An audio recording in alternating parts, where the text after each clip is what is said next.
시청자 여러분 안녕하십니까? 유튜브 채널 JTB 뉴스가 선보이는 여의도 정치. 오늘은 최광욱 전 의원님과 함께하겠습니다. 의원님 안녕하세요. 네, 안녕하세요. 예. 자, 내란 특검이 한덕수 전 총리에 대해서 징역 15년을 구형했습니다. 네. 많은 분들이 최소 무기징역은 나오지 않을까라고 생각했는데 의외다라는 반응이 많은데 어떻게 보십니까? 그렇죠. 한 소행에 비춰보면 국무총리라는 사람이 거기서 한 행동에 대해서 이제 계속 거짓말을 일삼아왔고, 예.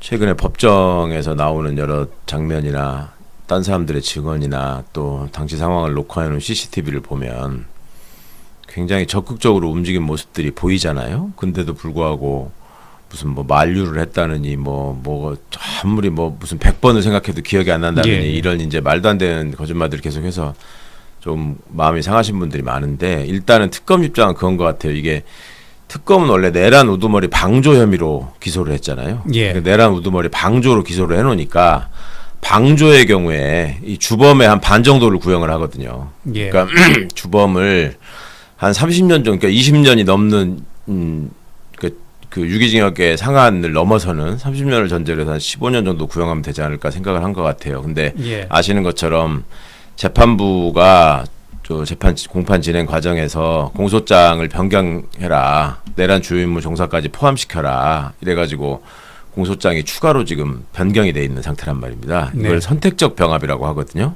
그러니까 판사 입장에서 내란 우두머리 방조죄를 선택할 수도 있고, 그 공소장 변경을 통해서 내란 주요 임무 종사를 적용할 수도 있습니다. 그러니까 그거는 재판부의 판단에 따라서 뭐 구형량을 넘어서는 선고가 될 가능성이 여전히 존재하고 또 그럴 가능성이 꽤 높다고 저는 생각합니다. 그러니까 일단 특검이 이 애초에 그 내란 우두머리 방조라는 거를 적용하다 보니 생긴 일종의 기술적 한계 때문에 15년을 하지 않았을까 싶은데, 그러니까 20년을 구형하자니 그러면 본범이 40년이라는 게 되잖아요. 그러니까 예. 이제 그런저런 생각들을 좀 하지 않았을까 싶어요. 그러니까 앞으로 그러니까 지금까지 우리는 구형량을 되게 중요시하게 보도해오던 언론의 잘못된 관행 같은 게 있어서 그거를 굉장히 중요하게 받아들이는 분들이 많은데, 중요한 건 선고 형량이죠. 그 선고 과정을 좀 기다려 봐야 될 것 같습니다. 예. 그러니까 방금 말씀하신 것처럼 일반 시청자들은 뭐 검찰이 예를 들어서 뭐 구형을 15년을 때렸다. 네. 그러면 뭐 선고는 뭐 반으로 줄어드는 거 아니냐. 그리고 또 뭐 2심, 3심으로 가면 계속 줄어드는 거 아니냐 뭐 그러는데 지난번 그 대장동 사례에서 보듯이 네. 이번 그 판사인 이진관 부장판사가 15년 구형보다 더 높게 선고할 수도 있다. 그렇게 네. 보시는 거죠? 법원의 판결이 예. 여론이나 사회적 분위기에 영향을 받을까요, 안 받을까요? 좀 받을 것 같은 이번 그렇죠. 같은 경우. 판사들은 받는다고 할까요, 안 그럴까요? 근데 그렇게 말은 못 하겠죠. 그렇죠. 예. 말은 안 하지만 예. 이거는 법사학적으로 그 분석해서 검증된 결과입니다. 이 사회의 변화나 여론에 따라서 그 변하거든요, 판결의 경향이. 그러니까 과거에는 이 사람들이 문재인 정부에 대한 어떤 적대적 감정 이런 것들을 가지고 저렇게 판결하는 거 아니냐라는 생각을, 의심을 사기에 충분한 그 행동들을 많이 했어요. 네.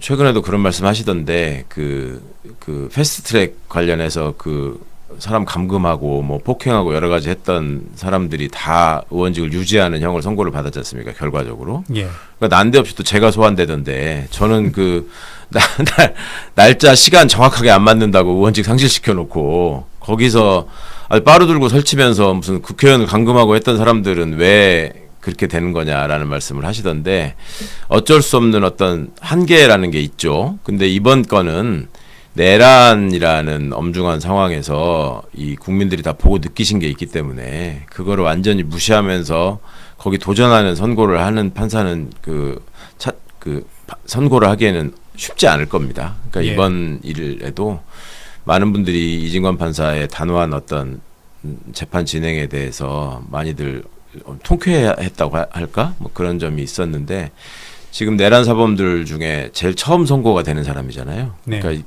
그런 무게에 대해서도 재판부가 충분히 잘 인식하고 있는 걸로 보여서 저는 아직도 뭐 기대를 버리기에는 좀 성급하다 생각합니다.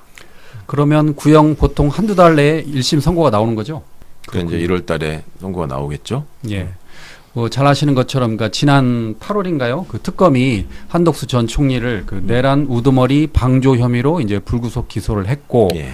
그리고 이제 한 달 뒤에 재판부가 그러니까 이진관 부장판사가 그 선택적 병합을 요청하면서 내란 중요 임무 종사 혐의까지 지금 함께 한 거잖아요. 네. 그래서 많은 분들이 그 무기징역을 그 예상했던 것 같아요.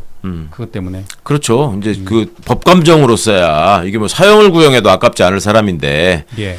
사형 구형하는 거는 윤석열을 위해서 아껴두고 예. 윤석열, 김용현 등등을 위해서 아껴두고 한덕수는 무기징역 정도 구형하면 되지 않겠냐. 법 감정상의 생각이고요. 이제 법 기술자들의 생각은 이제 그렇게 하자니 이런저런 점들이 향후에 뭐 관련해 가지고 이게 좀 틀이 맞아야 된다. 본인들이 기소한 죄명하고 맞아야 된다. 이런 생각들을 한 것 같은데 그 앞으로 하여튼 판결하는 걸 보시면 그러니까 이제 방조죄를 적용했기 때문에 하여튼 생긴 일이다. 이 말씀을 계속 드리고 있는 겁니다. 예, 그렇군요. 자, 그 한덕수 총리 그 중앙지법 영상을 보시면서 많은 분들이 놀랐을 텐데 네. 선택적 기억. 네, 그렇죠. 확실하더라고요, 진짜. 그러니까 본인한테 불리한 거는 윤석열 대통령한테 그 계엄말을 듣는 순간 멘붕이 왔다라고 네. 기억이 안 나는데 네. 내가 계엄을 말렸다라는 거는 또 기억이 나는 거잖아요. 네. 이걸 도대체 어떻게 해석을 해야 할지. 전형적인 아주 그 기름장어의 행태고 예. 평생 관료 생활을 했던 사람들이 얼마나 영악하고 교활한가 이런 것들을 보여주는 건데 이제 그런 점 때문에 국민들로부터 여러 가지 지탄의 대상이 되고 있는 거고 또 그 결과로 아마 제가 추측컨대 지금 검찰 구형이 15년 징역 15년을 구형하니까 이거보다 이제 확 줄어가지고 예. 무슨 막 징역 7년 8년 이 정도로 한덕수 봐주는 거 아니냐라는 걱정들을 하실 거예요. 근데 제 느낌은 적어도 재판부가 지금 멀쩡한 정신을 갖고 있다면 저 15년은 선고를 할 수 있는 하한선이 되지 네. 그게 한덕수한테 뭐 큰 도움이 될까 저는 솔직히 그런 생각이 더 많이 들었습니다. 예. 그걸 보고서.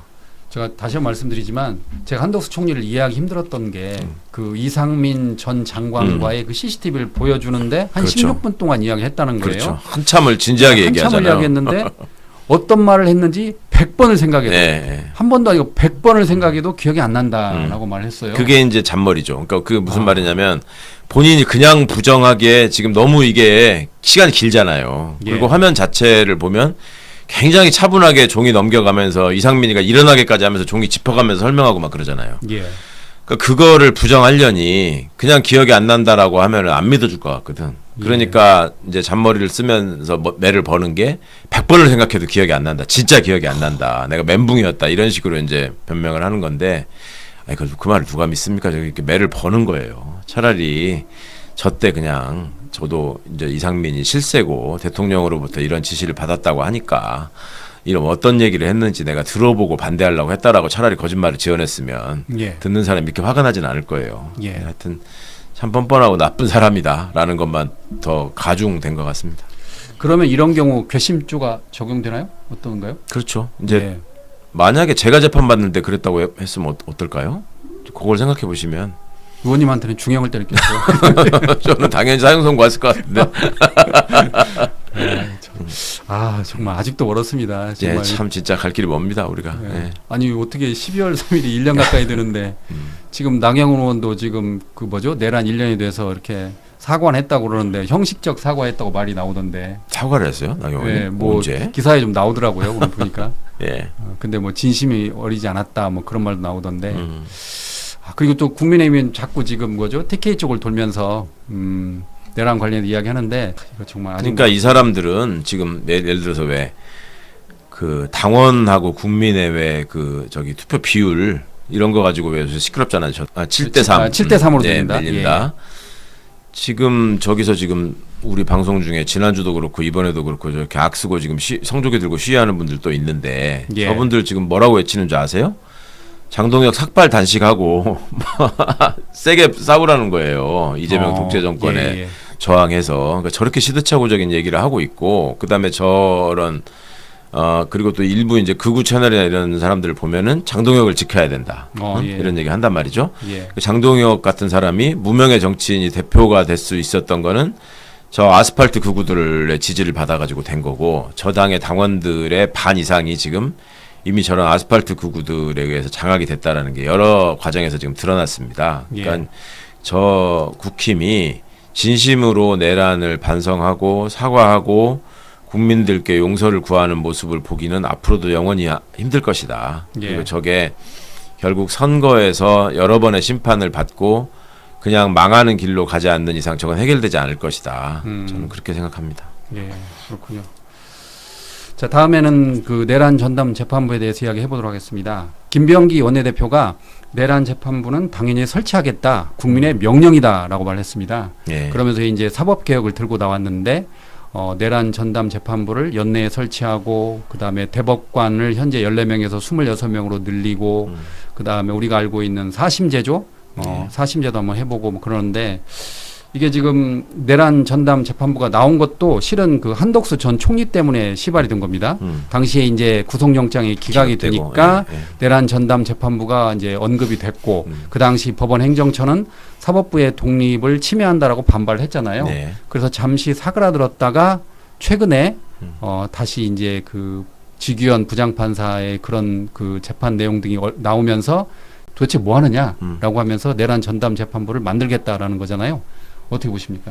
이 얘기가 특별재판부 얘기가 처음부터 나왔었잖아요. 예. 그게 이제 맞지 않다고 해서 사그라들고 뭐 사법부 독립을 얘기하니까 그 말이 타당성이 있어서 사그라든 게 아니라 예. 일단 재판이 진행되고 있기 때문에 그 진행되는 재판을 새로운 재판부를 만들어 가지고 뺏는다고 하는 게 그렇게 부자연스러운 일이고 예. 또 법원이 정신을 차리고 제대로 하겠다고 하니 일단 한번 지켜보자라는 거였는데 지켜본 결과 지금 그간에 이 사람들이 얼마나 이상한 행동을 했는가가 자꾸 드러나잖아요. 그러니까 예를 들면 재판부를 무작위 배당했다고 했는데 예. 무작위 배당이 아니고 지규현 재판부로 정한 것 같다. 자기들끼리 이런 게 나왔지 않습니까? 예. 그리고 재판을 진행하는 과정을 국민들이 이제 지금 방송으로 그 중계되는 거를 지켜봤는데 판사에 따라서 어쩌면 저렇게 다를까라는 생각을 하잖아요. 그 전부터 재판을 받는 사람들은 법과 원칙을 걱정해야 되는 게 아니라 판사복을 걱정해야 된다라는 얘기들을 자조적으로 했었는데 예. 그게 현실화되고 있는 모습을 지금 보고 있는 거죠.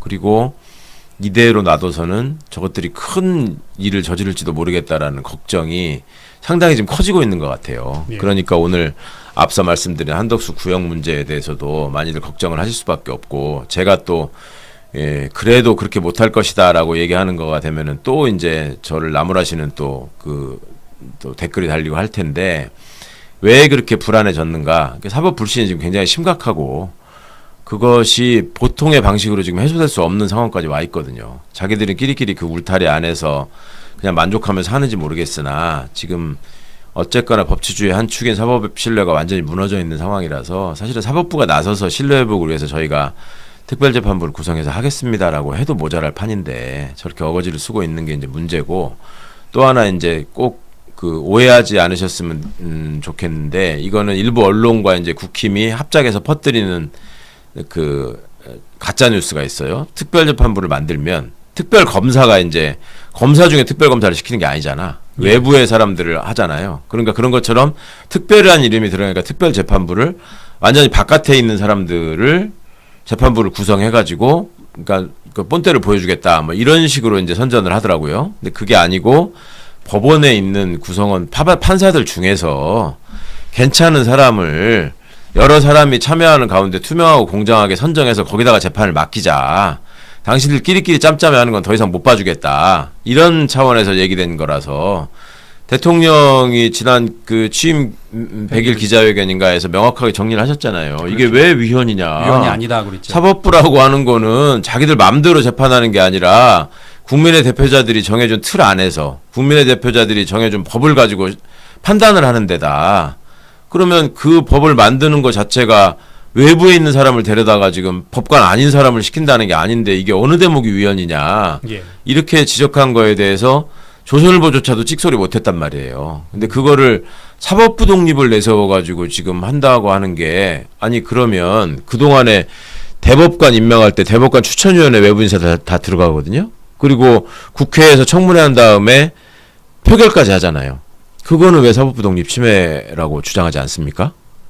그게 왜 그렇게 합니까? 그렇게 하는 게 대법관이 3심 최종심을 담당하는 사람이기 때문에 그만큼 어디 치우치지 않고 제대로 된 생각을 가진 사람인지 검증해서 시키자라는 거였잖아요. 예. 뭐 그런 과정들은 다 사법부 독립과 상관이 없고 이런 중차대한 사건에서 사법부가 자초한 불신에 대해서 해결 방안을 만들자고 하는 거는 사법부 독립을 침해하는 거고 이런 그 아전인수식 해석이 어디 있습니까? 말이 안 예. 되는 거죠.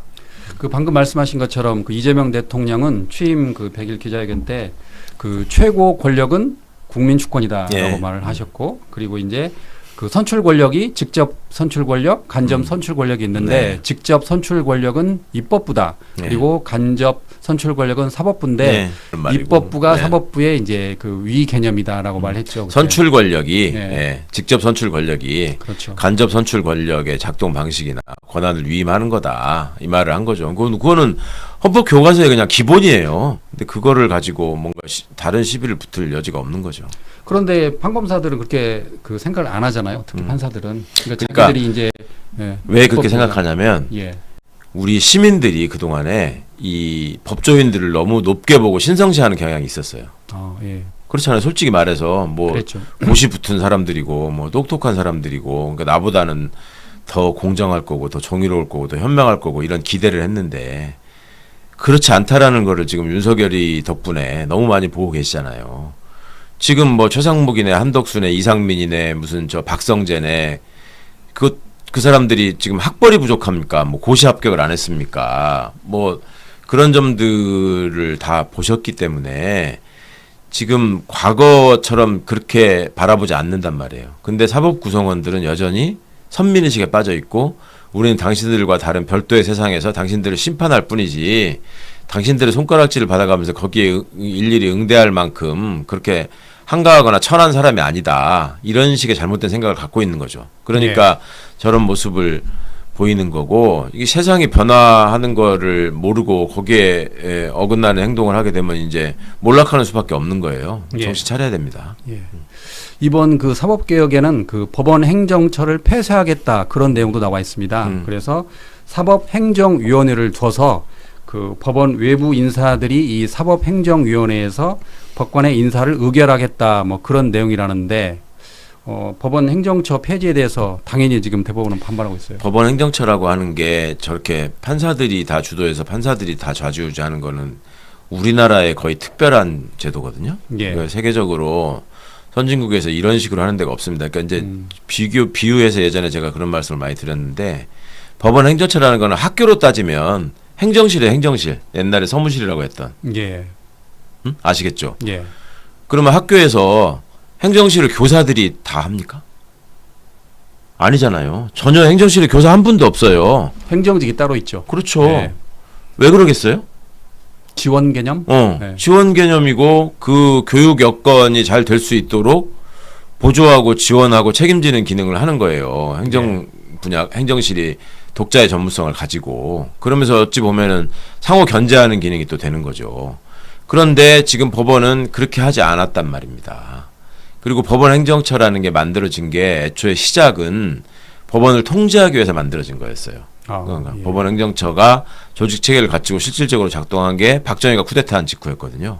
그럼 법원 행정처장을 군인을 보냈어요. 군인을. 그 당시에. 예. 예. 그래가지고 법원 행정처장이 법관 인사를 다 하고 예산을 주물렀다고요. 그럼 법원 행정처장을 현역 군인을 보냈는데 지금 법원 행정처장이 대법관이잖아요. 천대엽. 예. 대법관이 법원 행정처장을 겸하잖아요. 예전에 박정희가 쿠데타 이후에 보낸 법원 행정처장의 계급이 어느 정도 됐을 것 같습니까? 대령? 대령 아닌가요? 그러니까 그냥 생각할 적에 그러면 지금 대법관이 대령이에요? 군대로 치면? 대법관은 그 이상 아닌가요? 그 말이 안 되잖아. 네. 장관급이고 포스타 이상이죠. 예, 예. 근데 그런 사람이 만든 법원 행정처장을 대령을 시킨 거는 왜 그랬겠어요? 무시한 건가요? 그렇죠. 그만큼 무시하고 장악하겠다는 의도를 드러낸 건데 어. 그때 형성된 잘못된 관행이나 관습이나 생각들이 민주화를 시민들 덕분에 민주화가 진행되고 사법 독립을 시민들이 쟁취해서 보장해 주려고 했지 언제 법관들이 스스로 희생해가면서 한 적이 있었습니까? 근데 그렇게 해놓으니까 자기들끼리의 철옹성을 더 단단하게 하는 방식으로 행정처를 끼리끼리 운영하려고 했단 말이에요. 그 과정에서 생긴 게 양승태 때 극단적으로 골마 터진 게 사법농단 사건이었고 예. 대법원장이 지시하면 행정처 주요 간부들이 재판부에다 전화하잖아요. 이 판결 어떻게 할 거야? 이거 보고해. 뭐 이런 식으로 했던 거 아닙니까? 이제 그런 거를 탈피해야죠, 이제. 그래서 그 법원 행정 분야나 이런 거에서 좀 더 공정하고 투명한 어떤 심의가 이루어질 수 있도록 그쪽에 그걸 개방해라 이런 의미로 하는 거라서 자꾸 이렇게 토달지 않았으면 좋겠습니다. 그러니까 그런 사람들이 그렇게 저렇게 하는 이유가 아까 이제 시민들이 그동안에 잘못 생각하고 있었던 인식. 그러니까 이 표로 뽑은 선출 권력에 의해서 구성된 기관들에 대해서는 조금 폄하하는 경향이 있어요. 국민들이 의외로. 그러니까 내가 뽑은 사람들은 오히려 더 무시하고 왜냐하면 선거 때 와가지고 나한테 굽신거리고 표 달라고 했거든. 근데 시험으로 뽑힌 관료들의 경우에는 그런 적이 없으니까 오히려 그런 사람들을 더 확실하게 국민의 봉사자로서 자리매김할 수 있게 우리가 감시하고 더 견제를 하고 더 압박을 했어야 되는데 오히려 그 사람들을 더 존중하고 내가 내 대표자로 뽑은 사람들은 오히려 더 무시하고 하는 인식들이 은연중에 우리 국민들한테도 있었다고요. 그런 것들을 뭐랄까 그 반정치적인 관점에서 정치 혐오 이런 것들을 조장하는 또 언론의 공작이 있었고 그러니까 이런 점들이 이렇게 잘못된 결과를 낳고 이런 영향을 미치고 있는 건데 이제는 이게 제자리를 찾아가야 될 때가 온 겁니다. 그래서 국민 주권 정부라고 붙인 거죠. 조금 전에 말씀하신 법원 행정처를 학교 행정실로 생각하자. 그거 정말 이해하기 쉽네요. 아니 생각하자는 게 아니라 원래 그 역할을 하는 거예요. 법원 행정처가. 그러니까 근데 이제 저는 이제 법원 행정처 수장이 그러니까 천대엽 대법관이라 실제로 그러면 법원 행정처에 많은 판사들이 파견됐을 거 아니에요. 현재는. 그러니까 주요 간부들 다 판사들이 하는 거지. 예. 이제 그 법원에도 법원 공무원분들이 계시잖아요. 그렇죠. 그분들이 이제 그나마 김명수 대법원장 때 몇 자리를 이렇게 바꾸긴 했는데 여전히 그분들은 하위직에 있고 그냥 실행만 하고 주요 결정들은 다 판사들이 하는 거예요 지금. 김영두 헌법재판관 인사청문회에서 법원의 주인이 누구냐라고 물었던 게 나중에 화제가 된 적이 있었잖아요. 네. 청문회 때 판사라고 그랬잖아요. 그 1초도 망설이지 않고 판사라고 하잖아요. 그런 인식이 있기 때문에 지금 생기는 일이거든 이게. 그때 제가 그 영상 본 기억이 납니다. 예, 법원의 국민이 주인이지 왜 주인이 국민이지 왜 판사입니까? 근데 이 사람들 그런 생각 해본 적이 없거든요. 그러면 법원 행정처를 폐쇄를 하면 네. 그 판사들이 갈 고위직 자리가 없어지는 셈이잖아요. 네. 반발이 크겠는데요. 그러니까 그것도 있지만 지금 법원 행정처를 대체하는 사법행정위원회에다가 판사를 완전히 배제하겠다는 게 아니거든요. 지금. 예. 네. 판사도 넣어주고 그 의견을 듣되 판사들끼리끼리 결정하는 거는 그건 허용하지 않겠다 이거잖아요. 예. 그러니까 대법원장이 제왕적으로 군림하면서 지금처럼 무리하게 어떤 재판 일정을 조정하면서 끌고 간다는 이런 일들이 이제 불가능해지는 일이고 그다음에 판사들이 자기들의 편의에 따라서 자기들의 필요에 따라서 해오던 일들이 이제 좀 어려워지겠죠. 그러니까 그런 게 싫은 거지. 한 손에 쥐고 다 마음대로 하고 싶은데 그러니까 반드시 깨야 됩니다 이건. 그럼 민주당은 어쨌든 연내에 올해 안에 그 사법개혁을 한다고 그랬는데 이제 또 법을 개정해야겠네요. 예, 그렇죠. 예, 예. 국민의힘 반발이 클 것 같은데요. 그렇겠죠. 뭐 그거는 뭐 그 맥락 없이 일단 그 기득권을 지탱해주는 기둥이 무너진다고 이 사람들은 생각하니까 예. 법원 검찰이 저기가 국민들의 통제가 더 강화되게 되면 그게 무너진다고 생각하는 사람들이니까. 또 뭐라고 악을 쓸 텐데 뭐 그런 거에 흔들릴 일이 없을 것 같습니다 이제. 예. 자 다음으로는 그 쥐기현 재판부에 대해서 알아보도록 하겠습니다. 의원이 말씀하시기를 쥐기현 판사가 윤석열 전 대통령에게 중형을 때릴 것이다라고 예. 했잖아요. 예, 예. 그래서 저도 그렇게 알고 있는데 최근에 그 제가 중형을 반드시 선고할 거라다 그러니까 그거를 또 예. 극형을 선고할 거라고 조작을 해가지고 돌리는 사람들이 있더라. 아 극형 언제 내가 극형이라고 그랬어요? 중형이라고 그러죠 중형. 그런데 이제 쥐기현이 예. 지난번 윤석열 그 저기 구속 취소할 때 그 꼼수처럼 예. 이번에 윤석열 그 1심에서 공소 기각을 해서 네. 풀어줄 거다 뭐 그런 말이 좀 맞아요. 나오고 예, 있더라고요. 그 걱정을 하시죠. 네.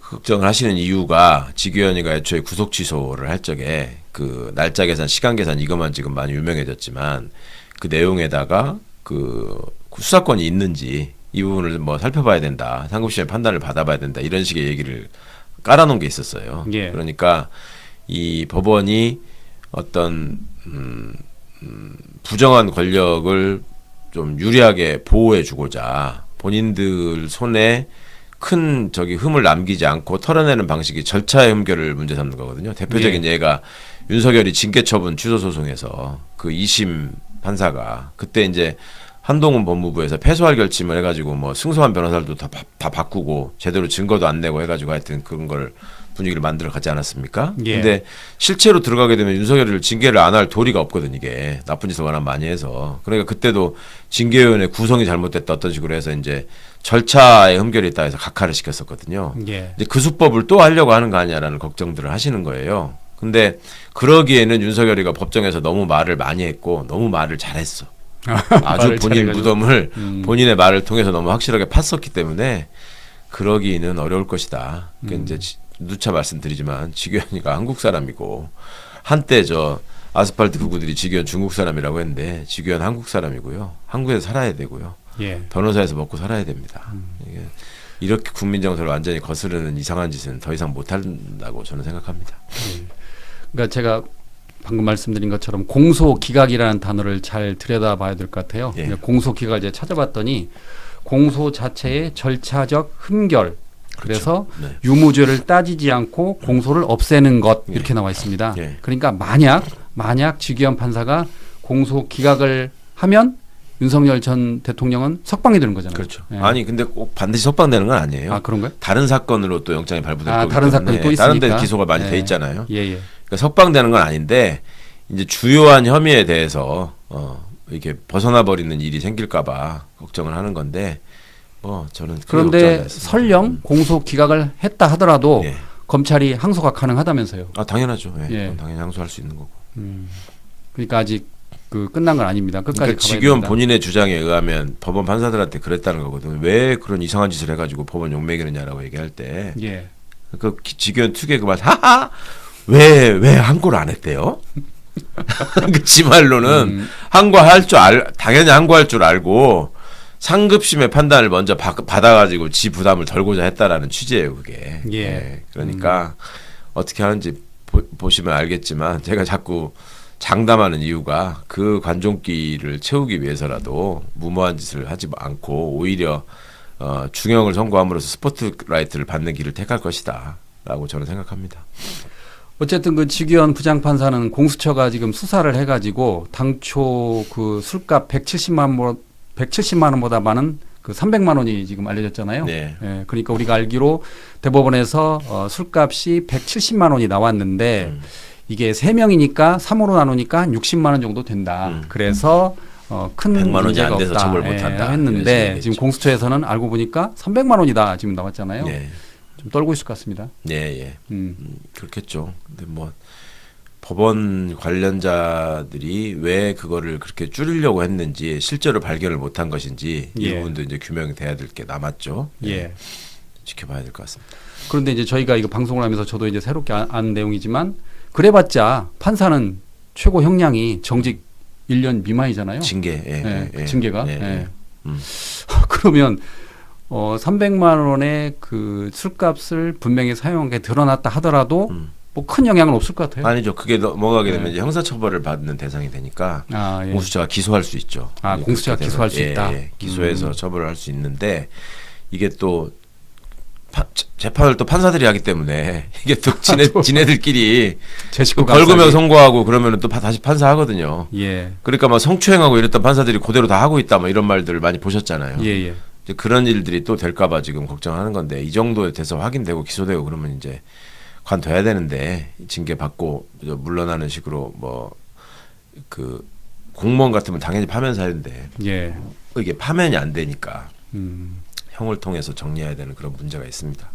그러니까 정리를 하면 공수처 수사로 지규현의 술값이 170만 원이 아닌 300만 원으로 늘어났고 그를 근거로 이제 공수처가 기소할 수 있는데 결국은 판사들이 제 식구 감싸기를 할 확률이 크다. 그렇게 봐야겠네요. 그러니까 이제 청탁금지법 그러니까 뇌물로 적용하지 않고 예. 청탁금지법을 적용해가지고 가벼운 벌금형 정도를 선고할 가능성이 있는 거죠 지금. 그러면 징계를 하더라도 파면을 못 시키고, 그다음에 기소를 해가지고도 집행유예 이상이 나와야지 저처럼 백수가 되거든요. 근데 그렇게 하지 않으면 이제 남은 거는 탄핵뿐이 없거든요.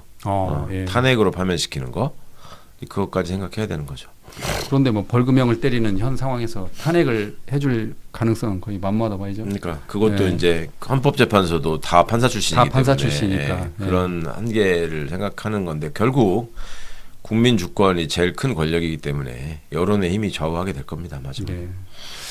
어쨌든 그 조희대 대법원장은 도대체 언제까지 하느냐 뭐 그런 말이 한간에 떠도는데 그 정년 퇴임이 27년 6월 5일이더라고요. 이 사람이 나이가 네. 있어가지고 6년을 못 채우고 만 3년. 70이 될 때 3년 반 정도. 그만둬야 되거든요. 예. 그럼 아직도 지금 1년 반이 남았습니다. 예.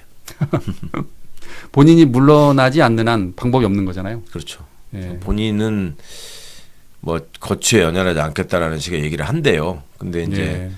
그 본인이 뭐랄까 이제 가장 멋있게 물러나면서 그 변호사를 할 수 있는 방법을 생각한다면 이 사람은 이제 사법개혁에 관련한 법안이 통과되면 거기에 항의하면서 사표를 던지는 마치 후배 예. 판사들을 위해서 내가 그만둔다라는 식의 모양새를 갖출 여지가 좀 있는데 그러겠네요. 네, 그걸 또 한번 봐야 될 것 같습니다. 그러면 올 연말이 고비네요.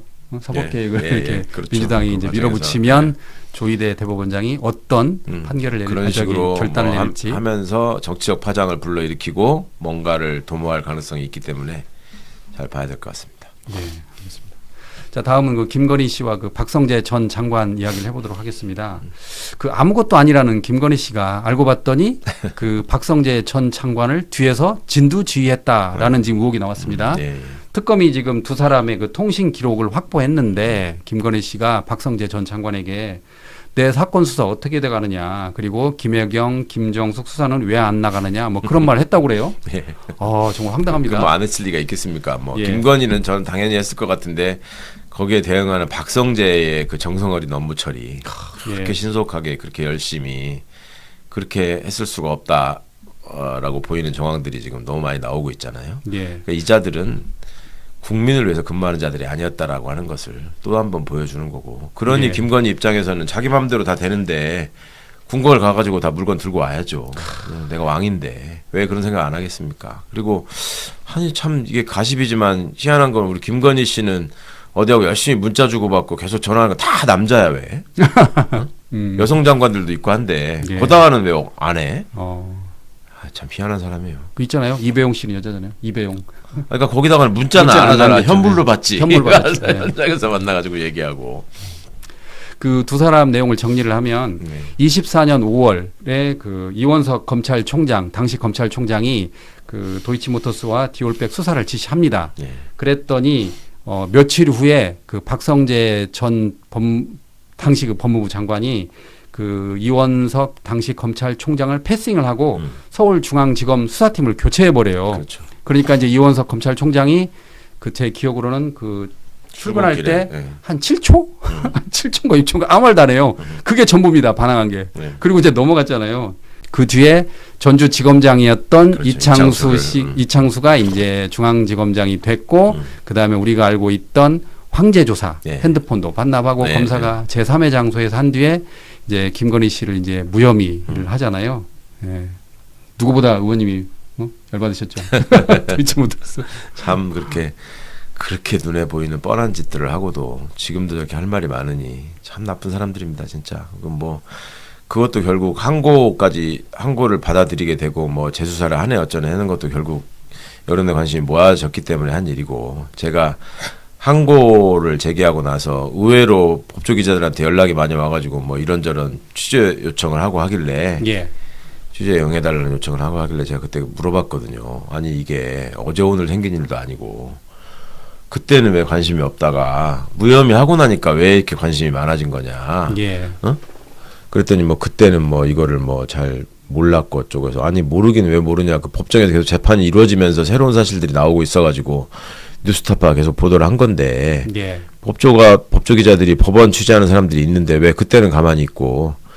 그랬더니 그나마 솔직한 기자가 얘기한 게 그때는 부장이 지시를 안 했고 지금은 부장이 지시를 했기 때문에 아휴 이게 왜 부장이 지시했을까요? 그 부장은 그러면 예전에는 왜 지시를 안 했고. 이슈가 됐나 그때 추가로? 그러니까 뭔가 이제 네. 정권이 흔들린다고 생각하니까 지시했겠지. 그 전까지야 저쪽 편을 들어야 되니까 지시 안 했을 거고. 그래서 제가 좀 찾아봤어요. 그러니까 의원님이 도이치모터스 주가 조작과 관련해서 김건희 씨를 고발한 게 2020년이잖아요. 2010년 4월 7일. 4월. 네. 예. 네. 그리고 이제 무혐의 나온 뒤에 다시 이제 그 서울 고검인가요? 예. 거기에 이제 재수사를 촉구한 게 24년. 네. 그러잖아요. 그럼 보니까 2020년에는 당시 현직 검찰총장이었어요. 그렇죠. 그리고 24년은 현직 대통령 대통령이었고. 와이프였어요. 예, 예. 무섭지 않았습니까? 현직 검찰 아니 그래서 제가 한 거죠. 현직 예, 대통령을 상대로 예. 와. 그런 것 때문에 사람들이 멍칫거리니까 예. 이건 진짜 나쁜 놈이다. 이거 저기 처벌해야 된다라고 해서 한 거고요. 예. 예. 지금도 뭐 그 선택에는 후회가 없고 너무너무 제가 잘한 일이고 앞으로도 죽을 때까지 자랑하고 싶은 일입니다. 사람들이 기억해 줄지 모르겠으나. 그래서 제가 지금 시청자 여러분 기억하라고 제가 다시 한번 말씀드리잖아요. 제가 다 찾아봤다니까요. 찾아봤더니 현직 검찰총장 와이프와 현직 대통령 와이프를 상대로 저기 검찰에 저는 문제를 그때 제기한 거예요. 현직 피고인이었어요. 와. 이게 말이 그렇지 보통 강심장이 아니면 이걸 못 하잖아요. 그리고 실제로 많은 사람들이 못 했고 혼자 하신 거잖아요. 아니면 혼자 한 건 아닙니다. 우리 황희석 변호사님도 네. 있었고 저 조대진 변호사도 셋이서 같이 한 건데 제가 제일 많이 알려진 거지. 근데 그 당시에 이제 총선 국면이었고 그 예. 과정에서 이 문제가 되게 중요한데 또 어영부영하는 모습이 보여서 그 문제를 제기를 했던 거예요. 반드시 심판해야 되고 반드시 처벌해야 된다 이런 말씀을 드렸던 건데 누군가는 해야 될 일이고 그게 누군가가 해야 될 일이라면 중요한 일일수록 그걸 피하지 말아야 된다는 생각은 했고 저는 또 어쨌거나 윤석열하고 대척점에서 맞섰던 당사자이기 때문에 제가 하는 게 뭐 어찌 보면 제일 맞죠. 모양새가 뭐 뜬금없는 사람이 하는 것보다는 그렇게 생각했습니다. 그냥. 그러니까 계엄 때 방첩사 리스트에 우리 총각 리스트에 있는 거 아니에요? 예, 그러니까 별책부록으로 아주 한 권을 네. 만들어줘서 영광스러운 일이긴 한데 그래도 결과적으로는 윤석열이는 감옥에 있고 저는 나와서 여기서 떠들고 있잖아요. 예. 그러니까 이제 역사의 힘을 믿어야 되고 예. 국민들이 다 민심이 천심이라는 것도 믿어야 되고 그거밖에 방법이 없죠. 뭐. 예. 언론 보도를 보면 김건희 측이죠. 김건희 측은 김건희 씨가 박성재 전 장관을 이렇게 진두지휘한 게 아니고 검찰 인사는 그 대통령실과 법무부 인사에 따라서 원칙에 따라 했다라고 지금 해명을 하고 있습니다. 네. 보도 이렇게 나와 있더라고요. 그걸 왜 김건희 변호사가 어떻게 알아 그거를? 예. 그것도 웃기지 않아요? 나는 그거 나오는 순간 보셨어요? 네. 아니 김건희 변호인이 그 인사를 어떻게 했는지 어떻게 알아요? 김건희가 알아야지 그렇죠. 변호인도 알 수 있는 건데 김건희는 어떻게 알아 그럼? 김건희도 알면 안 되는 거든 그거는. 그러네요. 또 그렇게 예, 따지니까. 나는 윤석열이가 얘기하고 박성재가 얘기하고 무슨 윤석열 변호사가 얘기했으면 모르겠는데 예. 김건희 변호인들이 그걸 얘기한다고 하는데 그거 자체로 김건희가 왕이었다는 거예요. 예. 또 그것까지 다 보셨군요. 자, 다음에는 그 이하상 변호사와 그 권우현 변호사에 대해서 알아보도록 하겠습니다. 그 이진관 부장판사가 이제 그 이하상 그 변호사와 권우현 변호사에게 감치 명령을 내렸잖아요. 예. 그러니까 두 변호사가 그 위자료 청구 소송을 냈습니다. 예. 거기도 만만치 않습니다. 500만 원 배상하라고 했고, 그러니까 이제 법원 행정처는 법정 모욕이다, 명예훼손이다라고 하면서 형사 고발을 했습니다. 참 또 이건 또 빨라요. 법원 행정처 행동이. 글쎄 말입니다. 네. 판사들 관련된 거는 그렇게 빠를 수가 없어요. 자기들한테 불이익한 일이 생긴다고 느끼면 그러니까 판사들은 법원 행정처를 좋아하는 거 아닐까요? 판사들이 법원 행정처를 권익보호를 앞장서니까. 장악하고 있으니까 생기는 일인데. 예. 그러니까 다른 일도 그렇게 해야지. 이걸 잘못했다는 게 아니라. 그렇죠. 다른 일도 국민을 위해서 좀 이렇게 했으면 얼마나 좋을까. 예. 자, 그런데 이하상 변호사는 아시겠지만 우리 이진관 부장판사한테 뭣도 아닌 XX 예. 그리고 최근엔 또 무슨 내용을 나왔냐면 저 놀랐는데 그 진관이라는 저놈 어리버리한 놈인데 제가 딱 가가지고 욕을 하면 오줌 싸면서 자빠진다 그 이야기를 했어요.